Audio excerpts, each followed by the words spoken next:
Hello, and welcome to the first episode of the Real Women, Real Business podcast. I'm your host, Shauna Lynn Simon, an award winning entrepreneur, published author, and public speaker with over 15 years of experience running multiple highly successful businesses.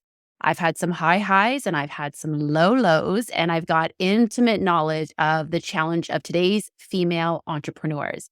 I am a pink haired, crazy cat lady living life with curiosity. I work hard, I love hard, and I play hard. I believe in balance and I lead by example. I've always marched to the beat of my own drum, so I often find myself challenging the status quo and industry standards. And you might call me a bit of a disruptor, but to be honest, I'm just a data driven business strategist with a thirst for knowledge and a passion for empowering others. So listen, my specialty is helping female entrepreneurs like you to achieve unimaginable levels of success while prioritizing both your physical and your mental health and well-being. So I thought that I would kick off our first episode by sharing my story. And I would love to say that my road to success was lined with gold from the beginning and that I leaped out of the gate and into prosperity in one fell swoop. But let's be real. Does anyone's story actually sound like that? Not only is that not interesting, but let's be real, it wouldn't have been fun and it wouldn't have led me here. So let's dive in. I'm going to take you back to the beginning of my entrepreneurial journey. So back in 2008, amidst the financial crisis, I had been laid off from my corporate job and I had just purchased my first house just a few months before getting laid off, and now suddenly found myself out of work. And it really kind of forced me to think about, what is it that I want to do? How do I want to spend my days? How do I want to spend my life? What sort of legacy do I want to leave? And as I faced financial uncertainty, I've got mortgage payments, I've got bills to pay, I've got kitties to feed. I knew one thing for certain, and that was that I couldn't go back into corporate life. Although to some, it might have seemed like a safer choice to just get another job, pay the bills, I knew I wanted more out of life and I wanted to take control of my future and my financial freedom. So I've been working in the corporate world for about 7 years at this point, and I was good at what I did, but to be truthful, it really wasn't fulfilling me. It was what I would call the safe choice that I was encouraged to pursue by my friends and my family, and I enjoyed it. I really did. But I always felt like something was missing. I think I just had always had this entrepreneurial spirit, and I could feel that part of me ready to be unleashed. If you ask my parents, they will say that from a very young age, they always sort of felt that I would struggle a little bit to work for someone else because I kind of had my own ideas and ways of doing things. But I do think I actually made a really good employee, and I learned a lot from those corporate experiences. So I should probably mention that corporate job, I'd actually been working as an analyst. So you see, I have a Bachelor of Mathematics degree with a minor in business. With my training and experience, I could have easily earned a stable and healthy paycheck for life in that corporate world, but it wasn't really what was running through my veins. I've got this new home. It was a bit of a fixer-upper, and I had kind of dug up that creative passion that I had previously buried, kind of traded that creativity in for, again, a quote unquote more stable career. And I had heard about this thing called home staging.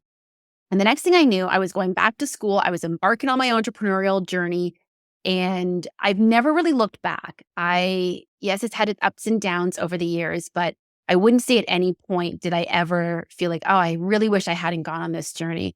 And I think in my conversations with most entrepreneurs, and I mostly work with female entrepreneurs especially, no one seems to have those regrets that they pursued it. But what they do find is it wasn't necessarily what they were expecting or hoping for. Not that anyone thinks that it's easy to be an entrepreneur by any means, but I think that somehow we feel like, we create these businesses, which is usually comes out of it's fueled by this passion that we have. We've got this passion of what it is that we want to do. We want to help others with it. And we've got this gift, this talent, this knowledge, whatever it is that we can share with the world. And I'm going to do it as an entrepreneur because I know that I can help other people. And the challenge is when we're led by passion is that sometimes we're not dotting our I's and crossing our T's along the way. And it's really easy to get thrown off course, feel like we don't have the right direction, feel like our business isn't quite doing what we want it to do. It's not quite making the revenues we want it to make. It's not profitable. It's a challenge. Let's just be real. It's a challenge. So I had heard about this thing called home staging. And the next thing that I knew, I was going back to school and embarking on this whole entrepreneurial journey. So with my formal schooling and my corporate experience, I felt like I should be relatively prepared for the world of business ownership. If only it was that easy. Okay, so the path wasn't smooth. I'll come back to that in a moment, but I did manage to build the largest home staging company in my area. By 2015, I had launched my second business, which was an online home stager training program. And I provided new stagers that were just starting out with the training, coaching, and supports that they needed to build their own successful businesses. I absolutely love helping others and especially helping other women. And I love lifting them up to see them succeed. And I remember when I started the training program and the business coaching, so many people would say to me, especially, my colleagues in my local area would say, like, why would you share all of this stuff with other people? Why are you letting people know what your secrets are? Even some of my own staff at the time said, I can't believe that you're giving away all of our best secrets. That's really made us who we are. I said, well, that's what we do though. And we're raising not only the industry standard, but we're raising and elevating other potential thriving businesses up and giving them a leg up, helping to make their road just a little bit smoother. So by 2019, I'd officially launched Shauna Lynn Simon Coaching as its own entity. So originally it was part of the Home Stager Training Company, and I branched it out into its own entity in 2019. So now fast forward, 2023, I actually closed the staging arm of my business. I know. So I spent 15 years as a stager. This is kind of where I got my name. But again, I'd opened these other businesses along the way, including an interior design firm as well that branched off from that home staging company. And by 2023, I realized that home staging just wasn't where my heart was anymore. As much as I love the industry and love all that it encompasses, my day to day, what I really wanted to be doing was helping others to achieve similar successes. And so I knew that I needed to close down the staging division in order to be able to properly dedicate my time and my energies to the training and the coaching aspect of things. So earlier I mentioned I'm a crazy cat lady, right? So crazy cat lady, not surprisingly, means that I'm single and have been for much of this journey. So the reason why I mentioned this is that as a single woman, I didn't have a backup plan. I didn't have someone else's income to fall back on. I'd love to say that my kitties make a ton of money. We have a very small Instagram account for them. It's really not monetized. They're not pulling their weight in terms of financials. So I really had to do it myself. And I got to tell you, it is a fine line between success and failure, isn't it? I didn't start off successful. In fact, my business almost failed in the first 2 years of business.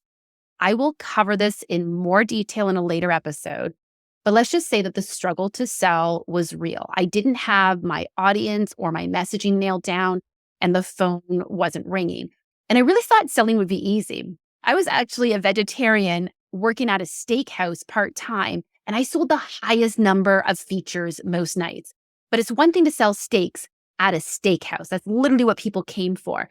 It's a whole other thing to sell myself and my services, especially to people who may not even recognize that they would be valuable for them. And I think as women, not that I think, I know as women, we're taught to be humble, to be modest, to not take up too much space, don't make too much noise. Did I mention I have pink hair? For those of you who are listening to the audio version of this rather than the video version of this, go ahead and check it out on YouTube because you will see the pink hair that I'm talking about. I've had this for, it feels like most of my life, but the reality is, 16, 17 years, give or take. So like I said, I'll cover what I did to turn around my business in a later episode. But for now, just know that I did. Okay. I figured out what wasn't working. I worked to fix it. And my business just started blowing up from there. So by 2017, I was at an all-time high. I'm operating 2 successful businesses at that time, but I was about to get knocked down a peg. You see, I was enjoying what I was doing so much that I couldn't get enough of it. And so I was working all of the hours of all of the days. I was burning the candle at both ends. And in June of 2017, my body just simply couldn't take it anymore. And it gave out on me a little bit. So what happened was I got shingles. I was only 39 years old at the time, so kind of unheard of. But this is what happens when we allow our bodies to get so run down, they shut down, and my immune system was compromised. My defenses were low. And so it was easy for shingles to sneak in. And after about a month of sheer agony, for anyone who's wondering, yes, shingles is exactly as painful as they sell it. But honestly, that wasn't even the worst of it, because after about a month, it was fairly safe to say that the shingles virus had cleared up, but my body wasn't bouncing back. I was super low on energy. I was battling a little bit of depression, and I just struggled with my day-to-day activities, all while still trying to oversee my growing business and support those around me. A story for another day, but my dad is disabled and requires full-time care. And I will definitely share more on that story another time, but we'll come back to that. In any case, I've got all these people that are relying on me, and I'm trying to balance it all. But no matter what I did, I just couldn't seem to regain my pre-shingles energies, and everything felt super challenging. So it turns out I'd actually burnt myself out. With my body's defenses low due to overworking myself, shingles had snuck in and just pushed me over the edge. So I spent about a year searching for answers after the shingles part had cleared up. And I finally was diagnosed with adrenal fatigue, and I was able to begin treatment for that. It took me 3 long and intense years to reclaim control over my health and my business. And I will say this too, I was told I was not allowed to work out. In fact, my activities needed to remain incredibly low. I had to really learn how to structure my daily hours, time, activities, energies to be able to prioritize my health while still not letting everything else that I'd worked so hard to build fall away. So I know what you're probably thinking. Wait a minute, isn't your whole brand about building a sustainable business without burning out? Yep, stay with me. Okay, so through my recovery, I developed methods for not only navigating the demands of the business by utilizing less hours in the day, yay, but I've also learned effective stress management and time management strategies to help to prevent burnout so that I can continue to grow and build my businesses without falling into the same trap that I did previously. And this is what I intend to share with you here on this podcast every week. And it's what I share with my clients as a part of my coaching programs. I want your story to be different from mine. I learned a hard lesson, but that doesn't mean that you have to. So here's the thing. Unfortunately, we don't tend to think about burnout prevention until we're actually on the verge of burning out or already experiencing it. It's sort of like physiotherapy. If you have ever done PT, you know that something triggers you that I need to go and get some physical therapy. So that trigger is normally some sort of ache or pain, right? So we go and we get our exercises, and we're super diligent about doing those exercises until we start feeling better. And so that's because we don't have the pain as a trigger anymore. Without that trigger, we need to instead build a habit to create a non-pain related trigger. So what I mean by this is that when you are managing your health and your well-being, even if you feel great, you need to practice stress management, even when you're not stressed. Think about doing a fire drill. How many times, if you've ever lived in a condo or gone to any school, you've probably experienced a fire drill at some point. The idea is let's practice the emergency so that when we actually have the emergency, we already know what to do. We've already gone through the motions, and we're just going through muscle memory so that we can react in a quicker way, and we can de-escalate things and avoid some major disasters, right? So practicing stress management is like anything else that we practice it. We practice it when we don't need it so that that muscle memory can kick in and guide us when we do need it. So I work with female entrepreneurs to help them to build their empire while prioritizing their physical and mental health and well-being. It is something that I work very hard to practice every day. I try to lead by example, and I'm not perfect at it. Just like you, I'm a work in progress. And throughout my journey, I hope to be able to continue to share life lessons that are both based in experience as well as in fact. Did I mention I'm an analyst? So I'm a very data driven kind of person. And so I don't just like to share my experiences, I like to back things up with actual data. And so this is something that I've been practicing for a number of years. And like I said, I've incorporated into my coaching programs. And naturally, I want to share it to a larger audience, which is why I've launched this podcast. So my top priorities these days: fitness, health, and well-being. Okay. I am now in my mid 40s and I am in the best shape of my life. I exercise 5 times a week on average. And I've not only am I exercising 5 times a week, but I'm doing exercises that are supportive of my body. So this is another big thing to understand too, is what does your body need and how do you give it what it needs? It's easy when you're in your 20s to just say, I'm just going to go hardcore 5 times a week. I'm going to run 10 miles every day and I'm going to lift a bunch of weights and I'm going to have rock hard abs and it's going to be great. And let's face it, when we're in our 20s, it can be a lot easier sometimes to navigate our body and our health. But as we get older, our body needs different things and we need to learn how to nourish it with the right foods, with the right exercises, with the right routines and habits as well. So there's a lot that goes into this, and we'll dive into this in future episodes about creating those healthy habits to help to support you. I will be bringing on guests, as well as some of the episodes will just be myself, similar to this, just sharing my story or sharing strategies that I've learned that are valuable for helping you to build your business. They're all rooted in health and wellness, but they're mostly solid business strategies that we're going to be sharing. So it's just a matter of having that balance of all the things. I'm going to tell you to work hard, but I'm going to also help to ensure that you're not overdoing it, that you're not overextending, overexerting your body. So now, like I said, I work out 5 times a week. I'm in the best shape of my life. I actually do 1 or 2 Tough Mudders every year. So if you are not familiar with a Tough Mudder, feel free to Google it. But in short, it is a 15-kilometer obstacle course. And there's about 30 obstacles for each one of these. The first Mudder that I did was a little over 10 years ago, and it took me, I want to say, about 3.5 to 4 hours to complete. I can now complete them usually within 2.5 to 3 hours. And I've actually found it's a great way for me to explore the world. So I've traveled around the world to participate in these Tough Mudders. So for example, I have done one in Liverpool in the UK. I've gone as far as Arizona in the US, and I'm near Toronto area in Canada. So I've done the Toronto Tough Mudder. I've traveled to Montreal in Canada.